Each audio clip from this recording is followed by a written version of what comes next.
This is the Boys Podcast on TV Podcast Industries. Oi, oi, we're back for The Boys, Season 4, Episode 1, Department of Dirty Tricks. No one wants Newman gone more than me, and no one knows how dangerous she is for the country. Yeah, we may never get another shot like that ever again. I'm really bad at pep talks. You think?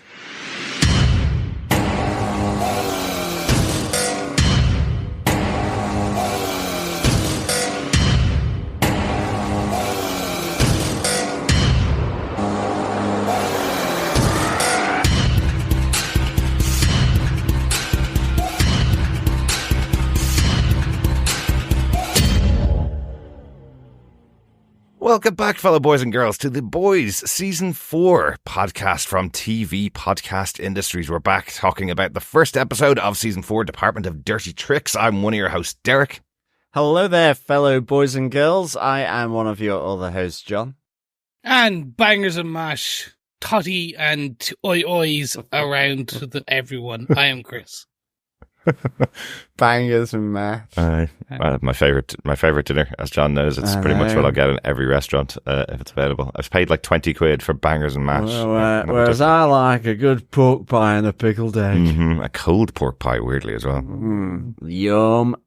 Oh. How strange. With a Scotch egg or... Oh, stop it, Chris. All the deep fried Those food. lovely, tasty treats. Yes. There is only one English character in The Boys, and he is played by a New Zealander. But yes, I do like his moments. We're back with Billy Butcher and the rest of the boys. Unfortunately, we do have to start off with a little bit of a sad announcement.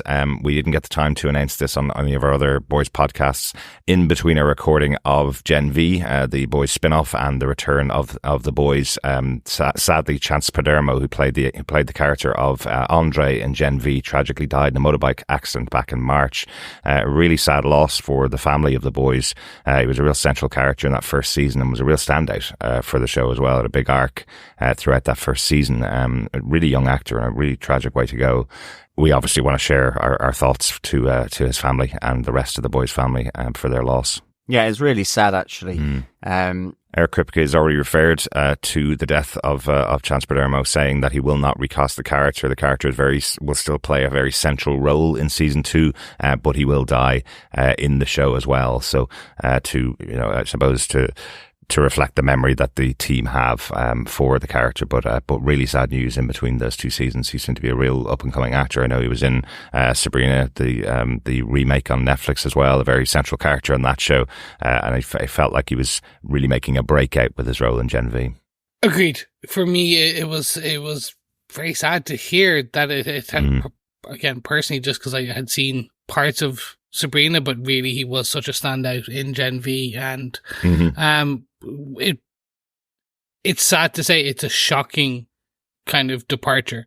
Not that any form of death is a non-sad departure, but this one is actually an accident, like what had happened. But I'm also really proud is again a strong term, but it's to see that Eric Kripke and the boys' family have taken what I would consider a very right decision to not recast, which you could easily do, but to kind of honor Chance's legacy and memory in the right way. Exactly. So I think it's an interesting thing to see. And when we see season 2, I think it will become even more poignant. Yeah, absolutely. R.I.P. Chance Padermo. Guys, let's get into our discussion about season 4 of The Boys. Back again, 3 episodes coming out on Prime Video. This week, we're recording a little bit in advance, as thankfully, Prime Video have actually given us the season in advance to watch. We haven't watched past episode 3 of the show, and we won't spoil episodes 2 and 3 when we're discussing episode 1, but we are very excited to talk about the return of the most bloody, gruesome and bloody language-filled show on television in our usual PG-13 way as we try to get through this. Guys, we got a 1-star review, by the way, while we were off air. I'd love to call this one out. 1-star review for the Boys podcast, telling us why don't we cover other shows if we're going to cover this one in PG? Why don't we just go off and find PG shows to cover? I love those kind of reviews. They make me laugh.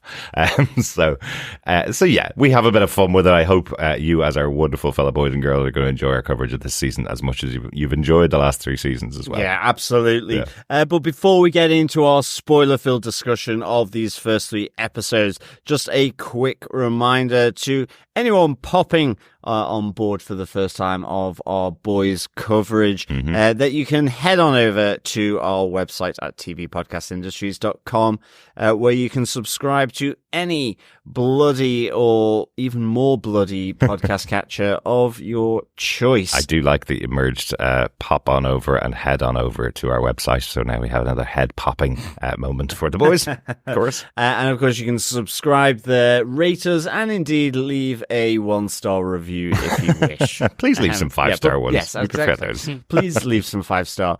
But if you don't understand irony, then please send in your 1-star review. Absolutely. You can also email us to feedback@tvpodcastindustries.com with any thoughts that you have on the show as we go. We'll pick them up throughout the season. You can also pop on over to our Facebook group where we'll have spoiler posts up for each and every episode of The Boys. That's over on facebook.com/groups/TV Podcast Industries. You can also follow us over on Threads or on Instagram as well. We're out there. And I know since the last time we recorded, Google Podcasts has gone away, so we are available on YouTube Music, and there is a Boys podcast feed up there with all of our Boys coverage, including Diabolical, the animated spin-off, also Gen V, of course, the first 3 seasons of The Boys, and as an extra bonus, Invincible season 1 and 2 as well are all available up there on the YouTube feed. Indeed. We aren't getting any younger either. We're getting just as grey as Homelander seems to be in this episode. Similar issues as well, I think, for the bathroom plug hole in the shower. But a quick reminder, whilst I remember, that we will also be kicking off our Boys Season 4 pub quiz, fellow boys and girls, and of course, fellow quizzes. And we will have the first 3 questions available throughout this podcast as we go through the 3 episodes. Please gather together all 8 answers to the pub quiz questions at the end of the season, and you can email them into us at feedback@tvpodcastindustries.com to be in with a chance of getting your hands on some boys goodies. Yeah, I don't think we have anything. I don't think we have anything as cool as our Letterman jacket from Gen V for this round of the pub quiz for the boys, but we will get something cool though. No, I don't think we will have anything quite that cool. That was pretty awesome. I know Dr. Bob, who won that pub quiz, loved it as well.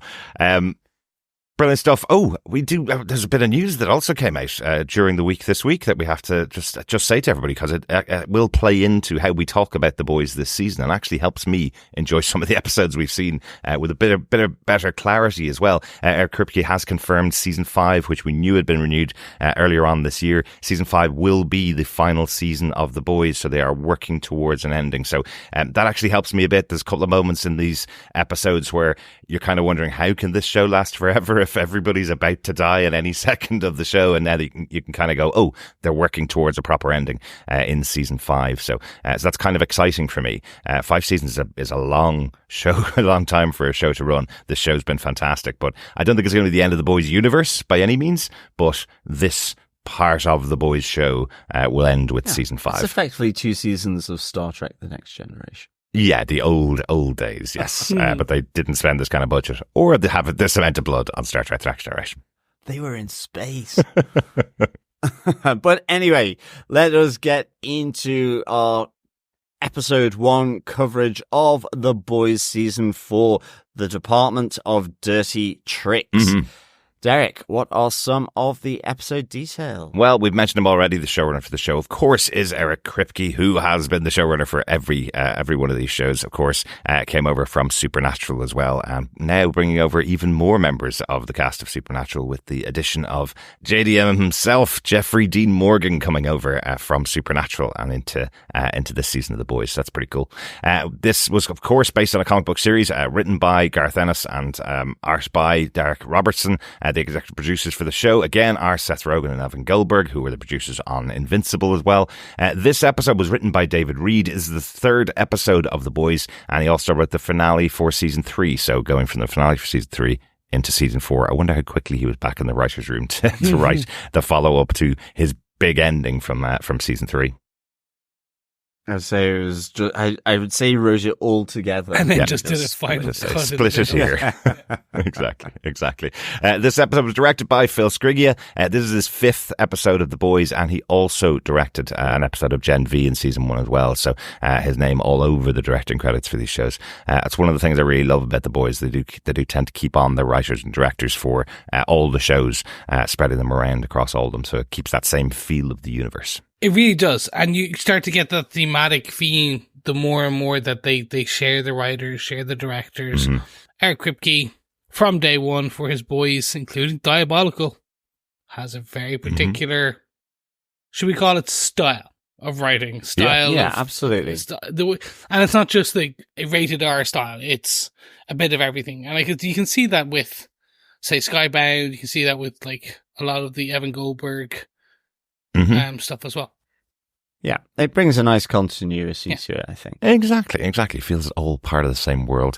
Brilliant stuff. John, do you want to tell us what they gave us with your synopsis for episode 1 of The Boys, season 4, Department of Dirty Tricks? Sure. It's election night, and President-elect Bob Singer and VP Victoria Newman are throwing a party to celebrate their victory. But when the boys crash the party to assassinate Newman, the mission goes horribly wrong. Now the clock is ticking to finish the job before the election is certified on January 6th, when Newman will be one head pop away from the presidency. Meanwhile, Butcher's health has badly deteriorated from his Temp V use in season 3, and he's running out of time in his quest to save Ryan, who's fallen further under Homelander's malign influence.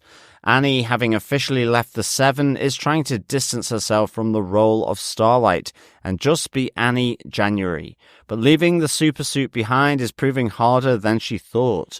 After a family crisis, Huey gets a visit from the last person he ever expected to see again, and when Homelander finds a grey hair, he's confronted with his own mortality, aren't we all, and worries about the world he's going to leave behind for Ryan. So he recruits Sister Sage, a superhero and the world's smartest person, and with her help, Homelander becomes more dangerous than ever. Welcome back to The Boys, season 4, straight away, jumping back into the universe, and it feels like we've never left, doesn't it? Although for the first time in 4 seasons, I can actually feel like I relate to Homelander, because I remember that moment that he experiences here.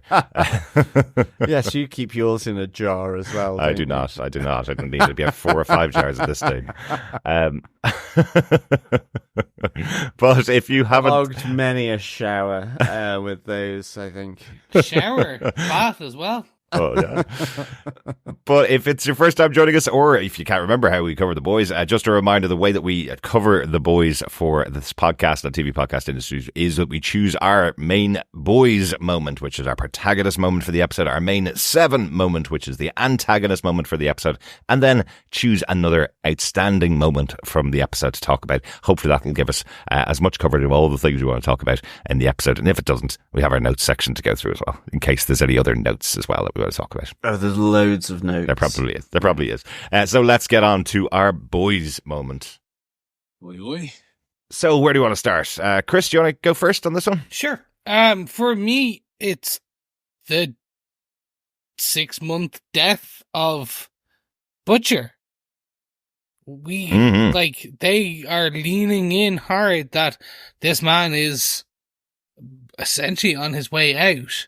Yeah. he knows that they're not kind of shying away from it. We started to see some of that towards the end of the last season with obviously the Compound V, that they were kind of giving themselves that temporary powers boosts. Really just kind of started to eat his brain. Almost remember the black goo coming out of his ears. Exactly. So I did question, I should say, how they would give him that miracle cure that would just kind of somewhat save his life. It's like, oh, like he's fine. He'll live for another 6 years, 60 years, and we get that kind of thing. But here we see, oh no, it's progressing badly, and he is on his way out. And I feel that's very much going to be his driving thesis for this whole season, is just like, how much can he take down Homelander, and how much can he stop the reign of Soups? Or how many Soups can he take down between now and then? Yeah, maybe. This is one of the ones that I was talking about earlier on, about the renewal for season 5 and saying that's the final season. When you see this opening scene, or these opening moments with Billy Butcher, or the final moment even with Billy Butcher, where you see the worm crawling through his head, or we have to get the to creature, you know. That's quite interesting, because you're kind of going, okay, well, actually they have a plan for just a season and a half, and the doctor told him he could live a year, but it's likely to be a lot less, and now he seems to be working on the path that it's about 6 months till he's gonna die. So well, it's Homelander who kind of pulls that out at the Singer Newman rally, because Billy sees Ryan at the rally along with Newman's daughter, and so he's just trying to kind of reason with him to get him away from Homelander, but he's interrupted by Homelander, and he can, what does he say? He says, like, I can see the black mess around your brain, you know, you've only got about 6 months to live, is what he deduces. So, like, I mean, again, I guess that plays into the fact that he does want to try and somehow help Ryan. I love as well how it kind of connects in with the fact that Mother's Milk seems to be getting the lead on the boys, and Mallory certainly doesn't want Billy involved at all. Well, this is massive. You know, they set up the CIA team effectively at the end of last season, that they are now working directly for Mallory, and Mallory doesn't want anything at all to do with Billy Butcher. He's not even allowed in the room. MM is now fully in charge of the boys, and Billy doesn't seem to be hanging around with them very well, and they don't seem to like him very much, even being in the room themselves anymore. So, it's quite a big task here for, again, the major character of the show, Billy Butcher, who's been the major lead since the beginning, up against Homelander. And it's interesting. I'm sure we'll talk about Homelander a bit more, but it's interesting. He's going through this pretty definitive melted brain coming pretty soon. You could be dead in 6 months to a year, and Homelander's also facing his own mortality as well. So I like how the fact is he's on a deadline, isn't he? Now? And so I like how it sets up that tension with, well, you see it with Mallory and with Mother's Milk in this episode, where, you know, they're focused on trying to assassinate effectively the Vice President Newman, because they know she's a Soup, and not Homelander, and he's the threat. Yeah. You know? No, exactly. And I think, look, this is going to be the driving factor. It's always interesting. We've seen it in other shows, but the boys I'm assuming the boys will take their own spin on it, which is, what do you do when you know you only have X amount of time to live? Yeah. And what will you do? Like how far will you go to get your goals? We already saw how far Butcher would go before he thought he was dying with no, like, we saw that is what the 4 seasons have been. Like, him losing slowly his team, him losing everyone close to him, like death, destruction follows in his wake. Yeah. This man now has no future. Yeah. So it really is going to be so interesting. And I'm very enthused about how this is going to turn out. Yeah, I guess having a death wish with a ticking clock, knowing that you're actually going to die at some point, will it push him even further than he's ever gone before? Definitely. John, do you want to give us your protagonist moment for the episode? Yeah, it's moment. Kind of a quick one, really, because we have Huey's dad effectively in a coma in hospital. And I think the interesting thing here is we haven't really seen too much of Hughie's dad at all. Very infrequently over the 4 seasons. Just really at the start of season 1, but Simon Pegg in essence hasn't really been in the show that much, and I kind of like how it's resolved here, because you have Hughie really sort of feeling that they have drifted apart because of all the craziness that has gone on in Hughie's life. In fact, just him trying to stay alive with all these soups kind of being after him at one stage or another and being involved in the boys. But I just thought it was a really poignant moment, because you get the sense here that potentially Hughie might sort of have to pull back from the boys himself because of his dad lying ill in hospital. So I thought this was an interesting moment as well. And of course, then the other big revelation is, because it's just been, tag team Hughie and his dad all his life, we get the shock revelation, although we don't see her, that his sort of distant, long-lost mum has returned here in this moment. Yeah, it's cool. For what purpose? Yeah, we'll find out. But, I just thought this was another interesting dynamic to the boys, really. Yeah. That is changing up sort of the relationships and the cohesiveness of this team. Yeah, and I think it's important, again, Hughie is our grounded man of the street kind of connection. Everybody else in the team, even the ones that don't have superpowers that are in the team, or the ones that weren't choosing Temp V, every one of them is a pretty powerful fighter. Hughie is the tech guy, I guess, is probably the best you have, but that's because he used to set up cable networks in people's homes for their internet and their gaming systems. But bringing him back to being the one that has the family drama this season, I think, is the right way to play with Hughie's character, I think. Yeah, and it's going to be interesting what they do with it. Like, do you kill him off? We already saw Hughie get pushed closer towards the butcher kind of stereotype last season.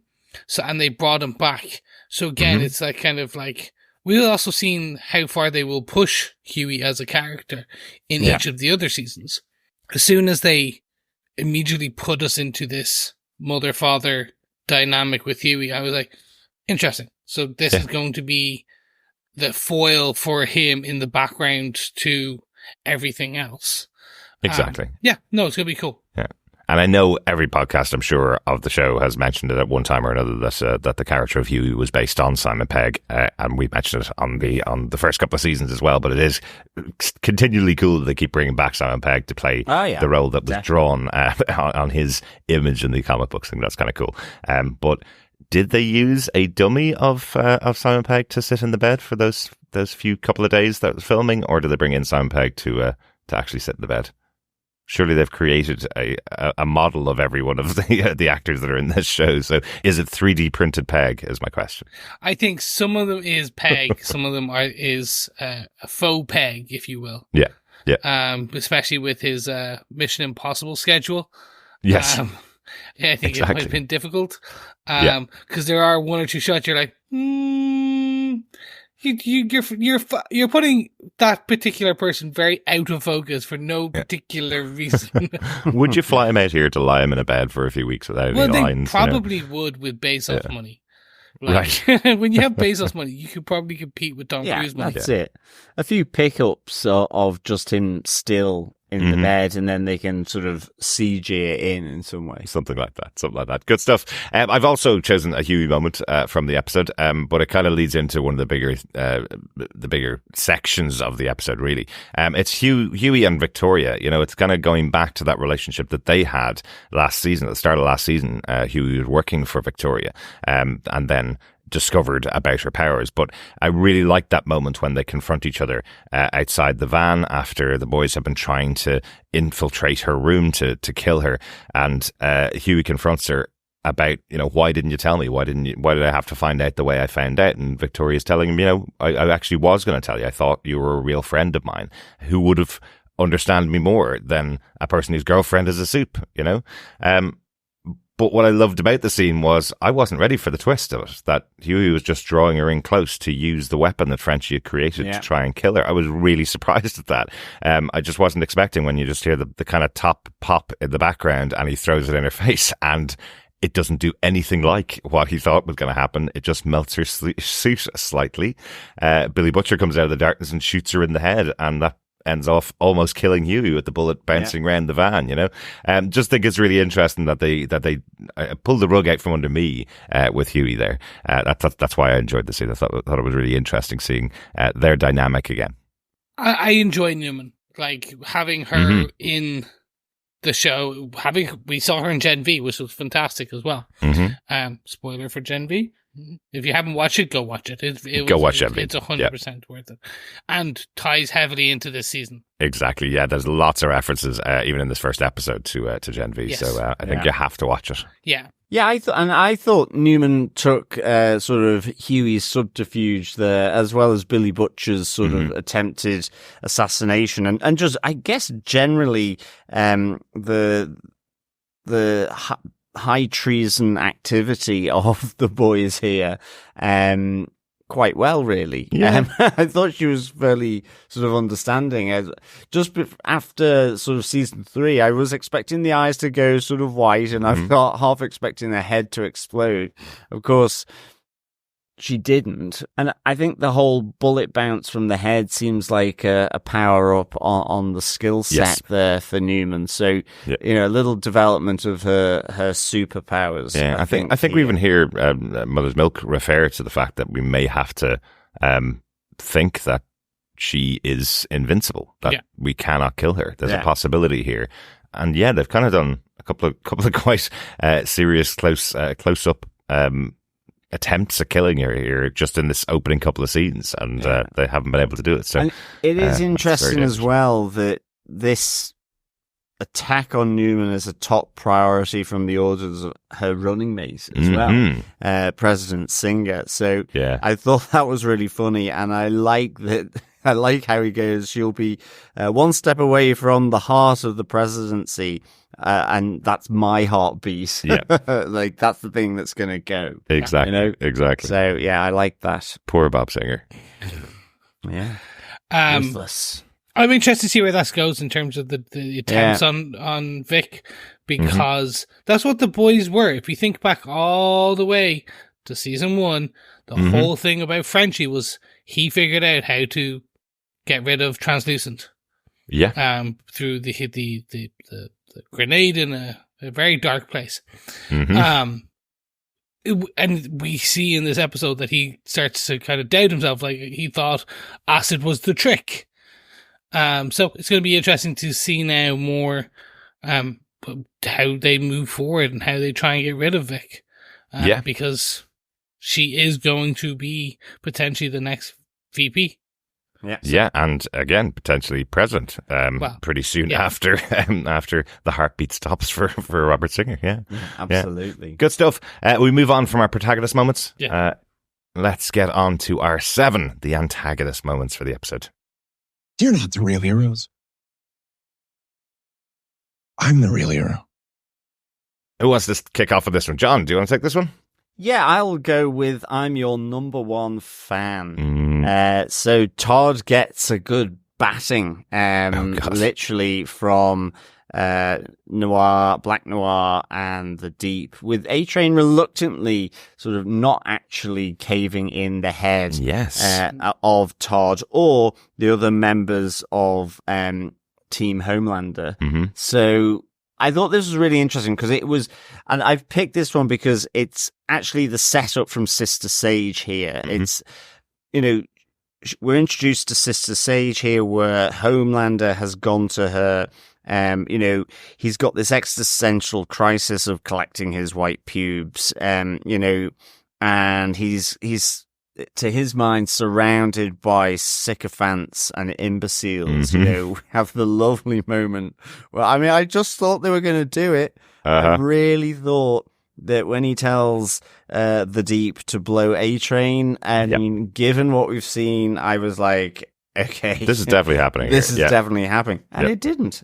interesting choice here from the boys, but sex is just a spectrum, Train. Yeah, oh God, exactly. I love Chase Crawford in the show as always. Just his line delivery is great. I love when he sits back down the table and he just looks over at A-Train and goes, "I was never going to do it." And A-Train just telling him to shut up, just leave it there.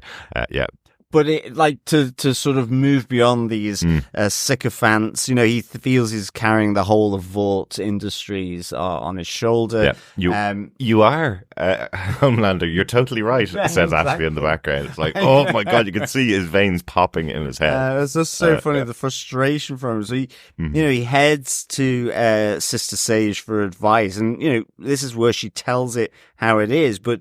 You know, she spots he's going through this midlife kind of existential crisis, but at the same time, you know, he's wanting this legacy for his son, Ryan. And, she, you know, she's the smartest person on Earth. I love the fact that Homelander seems to think that he can match her. I just really like that. I mean, the face on Sister Sage is just so hilarious in this moment. But you know, he wants her to join the Seven. As Homelander says, you know, you can stay here reeking of loneliness and Taco Bell, or you know, I'm pretty smart to the point that I listen and we can put your theories into practice, and they say on a global scale, you know, that she's there with then Todd and the other two guys, to start to begin to plant these seeds here, you know, that people will tear themselves apart. They just need that stoking. Yeah, and then Homelander, you will come in and save them. I love the fact that as well, she kind of stops him from just wiping out all humanity. You know, we have it with Ryan a bit, is sort of where he's being pepped by, given a pep talk by Homelander. You know, they're only human, they're here for our amusement. But Sister Sage is like, well, who is going to build your monuments? Which I thought was really good. Yeah. And I mean, actually, there's real dark undertones here, because even with Joe Kessler, when he meets Billy Butcher, you know, he's like, you know, you're needed before these soups stop rounding us up and sending us to camps. So, I mean, you know, there's real dark sort of, not too subtle sort of hints at what the soups might do. But I like that Sister Sage is like, no, you use them and you become their savior, their god, effectively. And I really like this introduction of Sister Sage. Absolutely, and she references Stormfront's plan from last season, where Stormfront was doing the normal thing of trying to create the master race and overrun the Earth. And she's like, oh, typical Nazi. Very short-sighted. What you do is make them need a savior and walk in and save them, and then you become their Julius Caesar. It's a much bigger plan that she has here. Like, you know, we always talk about those leaders, those big people, the Hitlers, the Julius Caesar. We always talk about them, the Napoleons, but the strategists behind them that got them into those positions and put them in place, because they're not the most intelligent people. Usually you see it with another person that Homelander is based on in the US at the moment. They're not the intelligent people. It's the strategists behind them that put them right up front, in front of the right people, and put the other people against them on the other side, building up their legacy, building up their ego, building up their entire personality so that they can walk out and take over the world. So Sister Sage having the most intelligent person on Earth power is a very big power for Homelander to be leveraging here. But I did like how, you know, Homelander's greatest fans, the three of them, come into the room thinking it's like a personal meet and greet, and then they've just got their skull caved in. And then all planted at that riot again. So this first little step is just after Homelander has been cleared of the murder of the guy from the end of season 3, when he was protecting Ryan, or that's how he's framing this guy, that you know, he's painting the victim as a pedophile. He's also attacking that sort of the Starlight House, the Starlight's sort of charity, and I think we do see Firecracker for the first time here, where she says, an eye for an eye may be in the Jewish part of the Bible, but it's still in the Bible. And you're just like, oh my God. That woman already can't stand her. But there's just so many. The show sometimes feels like it writes itself. We've talked about it before, that they're so aligned with things that are going on in the world right now. Now, in the past, because of things like COVID and when they were writing the show and when it eventually landed, they couldn't possibly have predicted the future. But there's so much to draw on in the real world to write things like this brand new character of Firecracker. There's about 20 different commentators that are exactly like her, who are in pretty lead political positions. So I'm not surprised that they were able to incorporate that in the show. But having the blonde-haired, blue-eyed, now getting very old superhero walking out of a New York courtroom to the chance of not guilty to his fans on one side and his haters on the other side. Given what happened in the last couple of weeks, it's interesting that they predicted a not guilty verdict for their version of Trump in the boys' universe, and in the real world, it's a guilty verdict, but probably with the same outcome. Yes. Well, yeah, exactly. Yeah. I can see Eric Kripke and the writers in that room are clairvoyant. Is the only way to call it. Absolutely.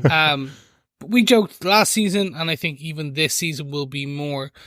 What I will say is, I hope that it doesn't do it a disservice, in that, in the run up to the world that we live in the next 6 months in the US and beyond, parodying the actual real world to the extent where actually then we see the real world surpass some of these things. I think people go, oh, it's a bit too close to home. Yeah. Best example I can give you is The Last of Us Part 2, the video game. Obviously about came out during the pandemic, super depressing, also about viruses and stuff like that. I was like, nope, I'm good. Yeah. I'm not playing that. I don't need it right now. Did the exact same with Death Stranding. Started Death Stranding, went, oh, this is all about living in a bunker by yourself and not having human contact with anyone. Tried it during COVID. Nope. Yeah. And I'm like, I hope that this does not do it a service, especially because while some of it is foreground, definitely, obviously, some of the as you said, the walking out of a courtroom, etc., directly going to pull from key figures things. The overall story arc is so much more than that. And I think that's going to be the point where people would need to dive into. Yeah, absolutely. Absolutely. They've done a really good job for the first 3 seasons on that. I'm sure they're going to do a great job on this season. But I suppose in a good way, it's almost like the surprise and the shock at how everything went down last time Trump went up for office. That's kind of gone now, and people are a bit more prepared for the world as it is now. I don't think we'd be shocked of what's going to happen over the next 6-7 months, and hopefully people will be a bit more prepared to go out and vote to keep someone like him out of office. So the show will absolutely speak to those people like ourselves. Yeah, and I mean, I think it's there is the whole life imitates art, art imitates life, but it's the political satire of this show. Yeah. And every political satirist is like going, well, we're losing our jobs because they're actually doing the bonkers stuff that we've always joked about. Absolutely. I mean, whether that is in this show or whether, number of shows in the UK, like Yes Minister or Yes Prime Minister. Spitting Image. Spitting Image, or Have I Got News for You, which is a topical political satire show, and it's like, how can we follow that? Yeah. What's happening in terms? So it is really interesting. Yeah. It does feel like Yando Ananushi, who wrote so many of those political commentary shows. It feels like he can't grab onto a new idea fast enough to put it on air before some actual politician around the world enacts something absolutely mental. But yes, that is the basis and fundamentals of The Boys and Homelander's side and what he's doing. My one was also about Homelander for my antagonist moment, because we've kind of mentioned it a bit too much, so I'm not going to go into it too much more, but it is about Homelander with Ryan now taking him under his wing, Ryan now being his son, and him, it kind of feeds throughout the episode, really. That the fact that he is feeling his age, he almost wants to now pass on the legacy to Ryan. That's what this whole feeling he has about himself. He's now getting a bit older. He's concerned that he's taking on all of the weight of Vought. He's taking on the weight of all of the Seven. He's taking on the weight of the world and his supporters. What's the legacy he's leaving for Ryan? So I think that was quite interesting. The fact that they walked into Newman's press conference at the beginning, he brings Ryan along, and there's a real aggressive conversation in hushed tones between Homelander and Newman. She doesn't want anything to do with him. She believes he'll completely taint the campaign, and he's got Ryan there with him to kind of show him off to the world, because he's the proud father trying to present his kid to the rest of the world. There's also a very funny moment of him being Dad of the Year when he sends Ryan off with Newman's daughter and goes, "Now nobody come back pregnant," and then goes, "Oh no, he's way too young for that, but he could do it if he wanted to." It's just it's a really so scary, horrible moment from Homelander as he's just a terrible, terrible father and role model. Yeah. I mean, I like as well that in a sense it's a reflection as well of Butcher trying to connect with Ryan, because obviously it's he's kind of like almost a stepdad. He's got the deadline of this 6 months before the temporary V kind of really takes him out, and even that you have Ryan saying to Homelander, he doesn't want Butcher to die, because his mum loved him. And I do like the little snide remark back from Homelander, but what about you? Yes. Absolutely. That's totally on brand for Homelander. Without a doubt, and you kind of referenced the other conversation he had with Ryan, just to reiterate it, because I thought it's really important and fundamental to who Homelander is as well, where he's telling Ryan not to be nervous going into a room of humans, because they're just toys for our amusement. We can kill them if we want to. Look what happened to him. He blew a guy's head off who threw a plastic bottle at Ryan and got away scot-free, no problem at all. Yeah? So he's telling Ryan, not only have they shown us that we can kill anybody that we want to, but they're nothing to us. They're just toys. You use them how you want to. So never feel nervous in a room of humans. You're greater than them. A very scary role model, and terrible Dad of the Year. Well, to be fair, last season he had a good mentor. His own father basically was a terrible Father of the Year, and so I see that as a very it's an evolution, a continuation of this story. Absolutely. There's always been an aspect of that, obviously, and I think fatherhood, being a father-son relationship, we'll see different variations of that played out across this season, from Hughie, from Butcher, from Homelander, and then from Ryan's perspective as well, as a son, as Hughie's perspective as a son. So you'll get kind of both sides with different flashes of that family dynamic, I think. Yeah, exactly. Chris, do you have another antagonist moment for the episode? Yeah, I do. Mine is the kind of subservience, the blatant subservience of the Seven. A-Train, Deep, Noir, and the rest of work. You guys touched on it already, but for mine, it was very much just like, for example, when they went batters up on the Homelanders, when the other kind of fellatio kind of push from Homelander for the Deep and A-Train. It's interesting to see how far he pushed Maeve to a point that she rebelled last season. He pushed other soups and they've rebelled and pushed back and died for that. I'm interested to see how far he'll go with these three, they just killed 3 men. What will stop them? Will there be a point where the Deep suddenly goes, do you know what? Remember that dolphin that I loved? Well, I want to go back to her. Is there something that would just make him jump into the ocean and never come back. So I just find that subservient. It's an interesting thing. Like, how far can they take it? I fully expected that fellatio to be not shown, but like, we've seen weird stuff. Oh yeah. I was expecting something with the gills or something, or something to be kind of that Kripke boys craziness. And they didn't, so that leads me to believe, okay, well, they're going to shock us with something else later. Yeah. So yeah, just that's kind of where my boys moment, which is how that dynamic is going to work over the rest of the season. Mm-hmm. Yeah, absolutely. And again, to reiterate, interesting that A-Train doesn't kill Todd when he's presented the opportunity. It's such an interesting ending for Todd. I don't know whether you guys have followed the official boys accounts on X or on Threads, but they always comment on the fact that Todd is the worst man in America, not Homelander. Todd's the worst person because he supports someone like Homelander. So I think they've been building up to the fact that Todd dies in this first episode here. But the connection there with Todd and MM is the whole reason why the boys get involved. That they've been beaten to death, and MM was following at the time. So that's quite interesting. Also, to mention about these three characters, about Noir Deep and A-Train, is Black Noir. Somehow he is returned, and somehow his voice is returned. That was a pretty brutal death of the character last season.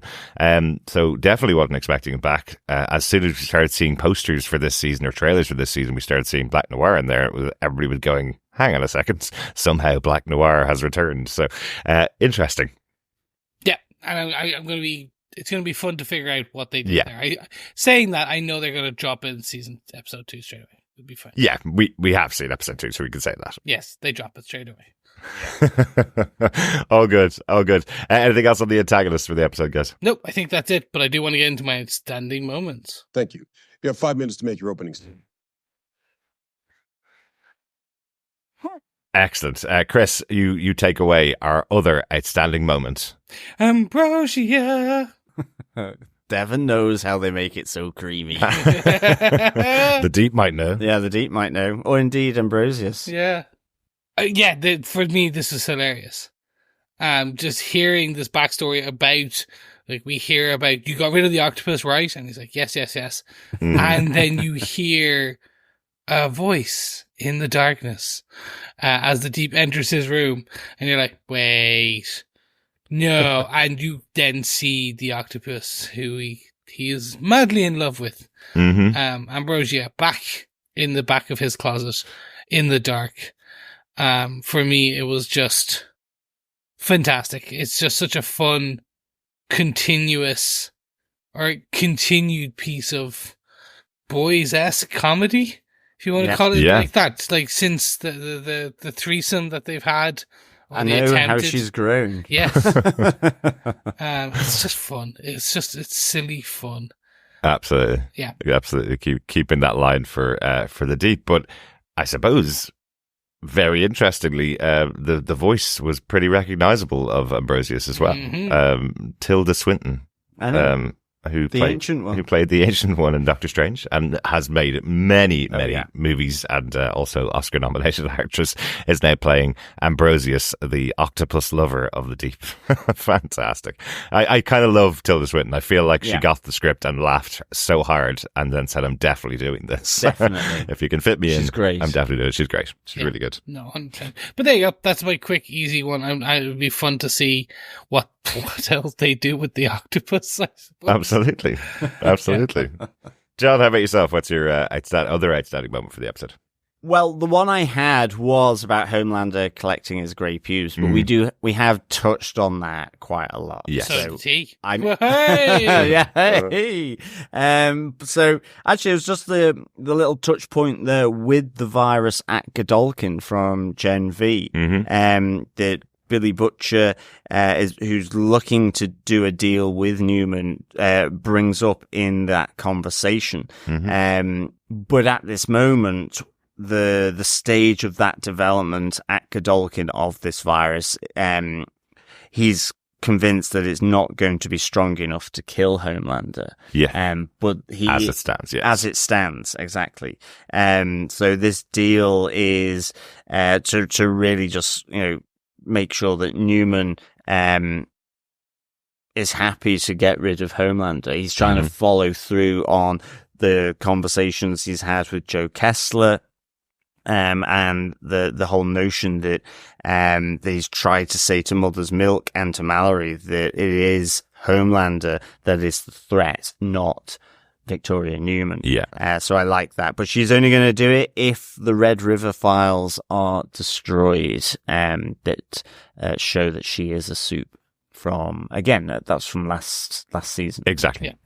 Yeah. So tying all those things together. To take down Newman. And I do have one last kind of Boise one, actually. I do like when there's a selection of new members of the Seven being passed by Homelander and the others around the table. We do have Dognot, who ate a dog, or should I, as the Deep says, ate out a dog. Yes. Very different thing. Very different thing. I do feel like of all the characters around that table, the Deep probably would identify most with him than anybody else. And he seems as disgusted as everybody is with his relations with octopus and octopi. I thought that was quite funny. Dognot. Absolutely. I want to talk about one other big moment in my outstanding moments from the episode, because it was kind of the central action scene from the episode almost, and I wasn't expecting it to be the action scene from the episode when Newman's daughter shows off her tentacle problem, I guess. Her own monster mouth. Yeah, her own Gen V inspired powers, which was based on her getting the Gen V from Homelander last season. She's able to take out Kamiko and Frenchie. Well, really, she's able to take out the two CIA agents, takes them out, and Frenchie shoots at her a lot, doesn't get her. Kamiko loses an arm, though. I thought this scene, again, reintroducing how powerful or how indestructible Kamiko is, but how much she goes through and can recover from, where she has her arm ripped off and it grows back into a tiny little Deadpool arm, which is the reason why when they jump out the window, that's the reason why Starlight can't catch them, because she's reaching for where Kamiko's hand should be and misses it, and then she squishes on the ground. We don't see her face. Everybody else sees her skin hanging off the front of her face, and then as she puts it back on, it all heals back up quite quickly, thankfully. But I thought it was a really good scene, and there's little horror moments as well as they're being chased down the hallway by the tentacle-faced daughter of Newman as they're trying to escape. I thought that was quite cool as well. It was fun. Yeah, but what a scene. Absolutely. I love the kind of swinging face that's just kind of pushed back on, but obviously away from camera. Yeah. I love the tiny arm. It felt very dead. It did. It did. Good stuff. Any other notes that we haven't talked about, guys? Any other things we want to get into before we go on to the next episode of The Boys?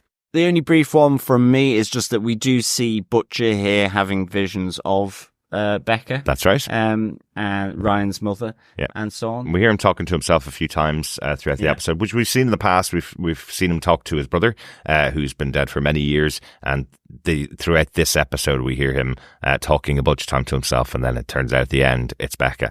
And interestingly, his version of Becca in his head is the one that convinces him not to share the Red River files with Newman, instead sharing a very intimate picture of his own a-hole, telling her where to go. Yeah. Very good stuff. Do we feel that the worm and Becca are related? Because this is the one I was in my head going, oh my god, they're just going to make it that the worm is Becca and like hallucinations and etc. etc. And then I went, but we already know that he not hallucinates, but he's already talked to his brother before. He's gone, like he's imagined conversations. Exactly.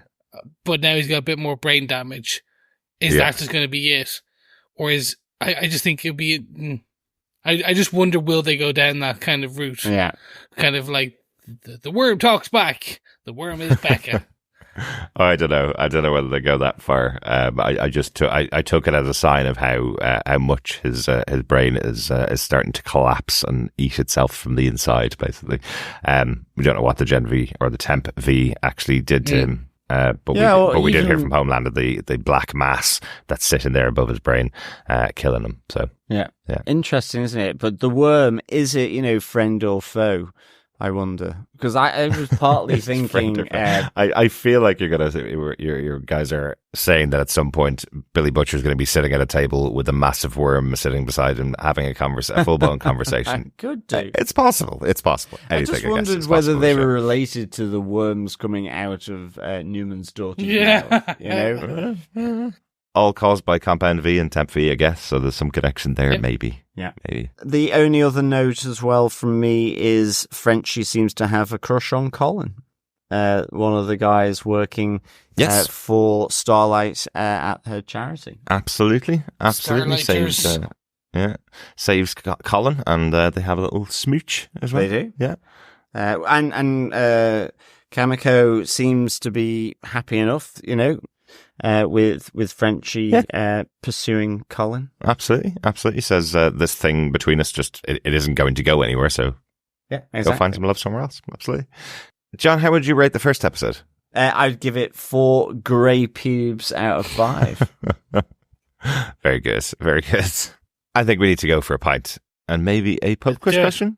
For the first episode. Yes, fellow quizzers, fellow boys and girls, it is episode 1. So, of course, it's question 1 of season 4's The Boys Pub Quiz. The question is, what 2 states at the start of the episode swing to the Singer-Newman election ticket? Excellent stuff. That's your first question. Gather that together with the correct answers to the other 8 questions and email us at the end of the season to feedback at tvpodcastindustries.com with your correct answers, and you could be in with a chance of getting your hands on some Boys goodies. Great stuff. We'll leave it there for our discussion about The Boys Season 4, Episode 1. Thanks so much for joining us for this one. Come back and join us in a couple of minutes, I guess, after you've watched it, for Episode 2 of Season 4, The Boys. Yes. Thank you so much for joining us, everyone. It was good to chat to you about Episode 1. I can't wait to speak to you very soon about Episode 2. Yes, absolutely. Thanks so much, fellow boys, for joining us.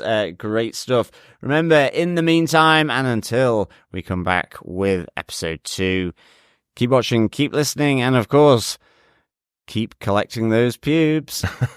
Bye. Bye.